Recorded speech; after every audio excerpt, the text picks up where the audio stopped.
पुष्पा चौहान जी का, जिनके दरवाजे पे ये कार्यक्रम आयोजित है और जिन्होंने बहुत ही मेहनत से, मुझे लगता है कि बहुत ही परिश्रम से सभी महिलाओं पे एकत्रित किया। और उन्होंने मुझसे कहा अभी बहुत 3 बजे से बहुत सारी महिलाएं थी बैठी, लेकिन अभी एक्चुअली मैं समझ रही हूँ समय की जो विलम्ब हुआ है समय, उसकी वजह से बहुत सारे लोग चले गए। उसके बावजूद आप यहाँ पर जितनी माताएं बहनें उपस्थित हैं, मैं आप सबको सादर प्रणाम करती हूँ, अपने हृदय से धन्यवाद देती हूँ। हम सब निर्देशित किए गए हैं आदरणीय अखिलेश यादव जी के निर्देश पर, हम जगह जगह जाकर पीडीए की चर्चा कर रहे हैं, पीडीए की चौपाल लगा रहे हैं गांव-गांव में, सिर्फ इस बात को बताने के लिए, इस बात को लोगों तक पहुंचाने के लिए कि किस तरह से आज जिस तरह से हमारा लोकतंत्र, हमारा संविधान का जिस तरह से हाल कर दिया है, सत्ताधारी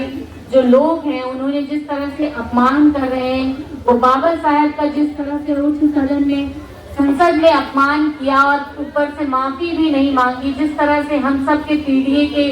नेता, हम सब के जो पीडीए का अधिकार सुरक्षित किया, हम सबको संविधान दिया, हम पिछड़े दलितों का आरक्षण जिसमें निहित किया, उस संविधान का ये सब अपमान करने में कहीं नहीं चूकते। आज संविधान की बदौलत ही हम सब यहाँ पर बात कर पा रहे हैं, एक दूसरे से बैठ के बात कर पा रहे हैं, अपनी बातें रख पा रहे हैं, चाहे सरकार के सम्मुख, चाहे जहाँ भी हम अपनी बात कह पा रहे हैं। पर ये जो सरकार है किसी भी चीज को मानने के लिए तैयार नहीं है।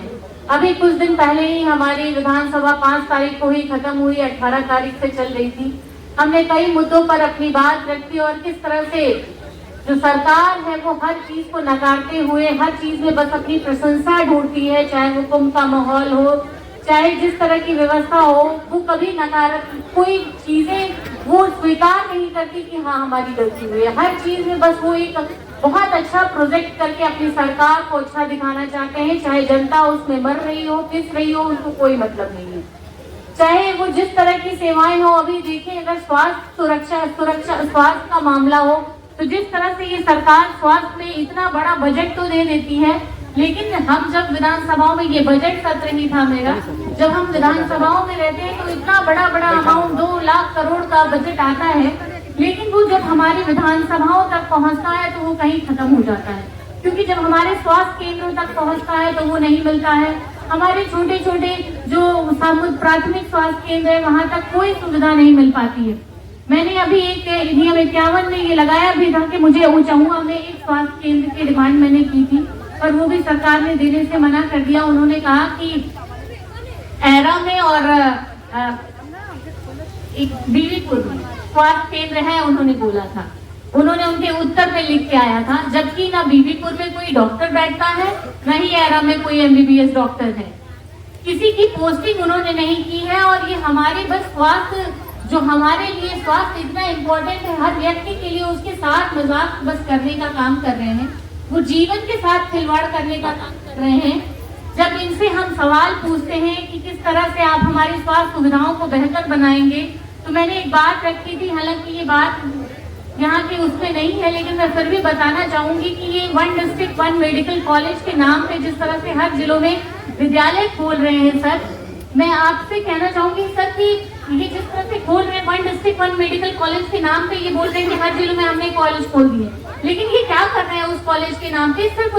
हॉस्टल खोल दे रहे हैं और उस कॉलेज के स्टूडेंट को जिला अस्पतालों से अटैच कर दे रहे हैं। जिला अस्पताल में तो ऑलरेडी इतना लोड है, ऑलरेडी इतने पेशेंट है कि जिला अस्पताल उनको ही संभाल पाने में सक्षम नहीं है। आपकी व्यवस्था उनको, सरकार को ही संभाल पाने में उन पेशेंटों को ही सक्षम नहीं है। और ये मेडिकल कॉलेज का भी जो बोझ है उसको भी जिला अस्पतालों पे ट्रांसफर कर रहे हैं, जो और जबकि मेडिकल कॉलेजों में जिस तरह की सुविधाएं होती है, ट्रॉमा सेंटर्स होते हैं और जो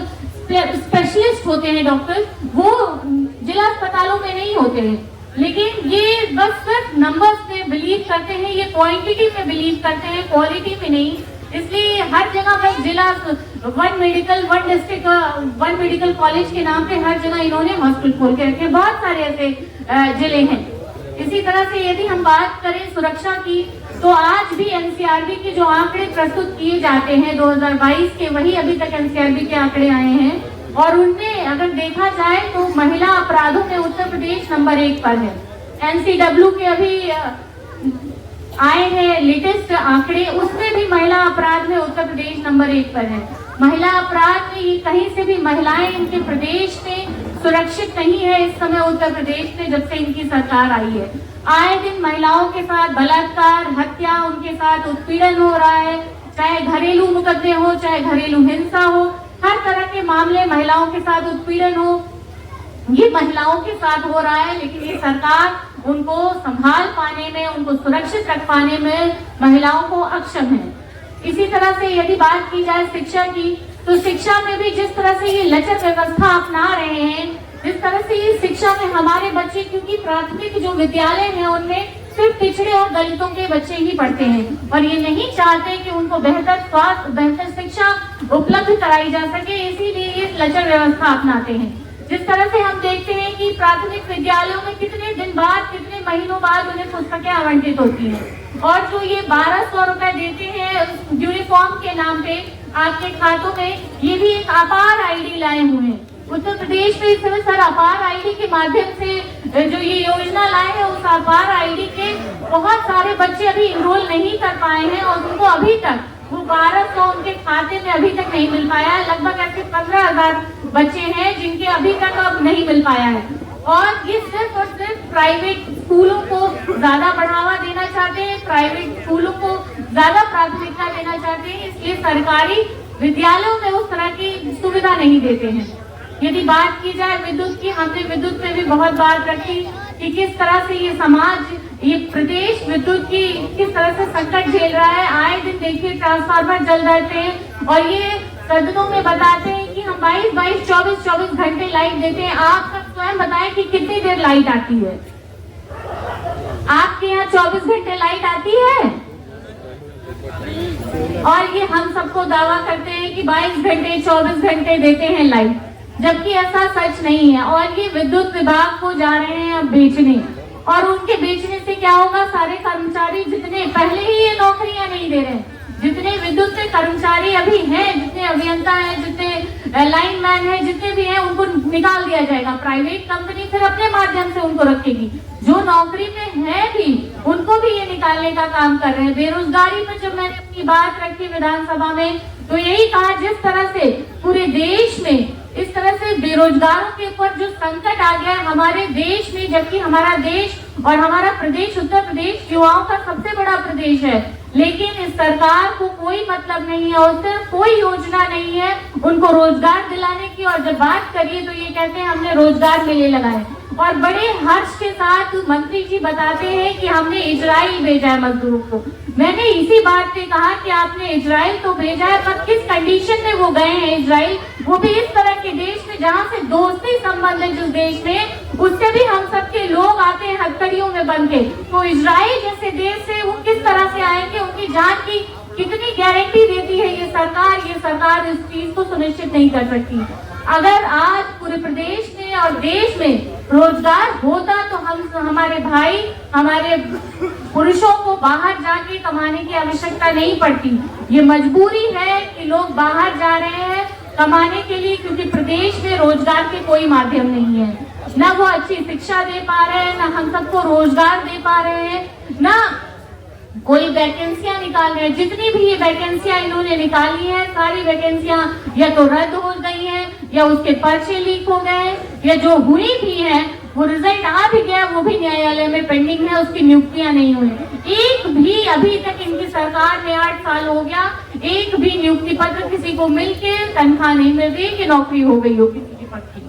इस सरकार को हम सबको हटाना है। इस सरकार को, यदि हम अपने बच्चों का भविष्य बेहतर करना चाहते हैं, अपने बच्चों को एक बेहतर स्वास्थ्य, बेहतर शिक्षा और बेहतर सुरक्षा वाला प्रदेश देना चाहते हैं, तो हम सबको एक बार विचार करना पड़ेगा कि किस तरह से हम सब सिर्फ और सिर्फ जो पूरे देश में यदि कोई लड़ रहा है हमारे हकों के लिए, हम पिछड़े और दलितों के हकों के लिए, हमारे संविधान की रक्षा के लिए, हमारे लोकतंत्र की रक्षा के लिए, हम बेरोजगारों के लिए, किसानों के लिए, मजदूरों के लिए, तो वो सिर्फ और सिर्फ पूरे देश में एकमात्र नेता है आदरणीय अखिलेश यादव जी। हमें हम सबको उनका साथ देना है और सिर्फ और एक ही माध्यम है 2027 में, वो है सिर्फ और सिर्फ साइकिल निशान, जिसे चुनकर हमें अपने बच्चों के भविष्य को बेहतर बनाना है, ताकि आने वाला जो समय है 27 के बाद वाला, वो ऐसा प्रदेश हो जिस प्रदेश में हमारे बच्चे बेहतर शिक्षा पा सके, हम पीढ़ी परिवार के बच्चे बेहतर स्वास्थ्य पा सके, बेहतर सुरक्षा पा सके, हमारे महिलाएं, हमारे बच्चे बेहतर स्वास्थ्य पा सके। हम सबको एक ऐसा प्रदेश बनाना होगा और इस प्रदेश का सपना जो आदरणीय राष्ट्रीय अध्यक्ष अखिलेश यादव जी का है, उनका पूरा करने के लिए हम सबको उनका मजबूत साथ देना होगा और 27 में समाजवादी सरकार लानी होगी। तभी हम अपने बच्चों के भविष्य को सुरक्षित रख सकते हैं। जिस तरह से ये संविधान पे हमला करते हैं, जिस तरह से संविधान में हम पिछड़े और दलितों के आरक्षण का हित संरक्षित किया गया है, उस आरक्षण पे ये कुठाराघात करते हैं। चाहे 69,000 शिक्षक भर्ती देख लीजिए आप, किस तरह से उन्होंने पिछड़े और दलितों का हक मारा कि उन्होंने नियुक्तियां ही नहीं की पिछड़े और दलितों की, और ये सरकार ने स्वयं अपने हलफ मारने में न्यायालय में माना है। लेकिन जब सदन में होते हैं और सामने योगी जी होते हैं तो इस तरह से बात नहीं करते, वो कहते हैं एकदम सीधे से खारिज कर देते हैं कि 69,000 शिक्षक भर्ती में कोई घोटाला नहीं हुआ है। ऐसी झूठी सरकार को जो सिर्फ खोखले वादे करती हो, उस सरकार को हटाने के लिए पीढ़ी परिवार को एक साथ करने के लिए, उनका स्ट्रेंथ बनाने के लिए, उनका सहयोग करने के लिए हमें अपने नेता आदरणीय अखिलेश यादव जी का साथ देना होगा और 2027 में साइकिल निशान को चुनना होगा। मैं एक बार फिर से आप सबसे बहुत बहुत धन्यवाद करती हूँ, आप सबका आभार करती हूँ कि आप सब यहाँ पर उपस्थित हुए, और जो छोटे छोटे बच्चे जितने दिख रहे हैं, मैं आप सबको बहुत सारा प्रेम देती हूँ।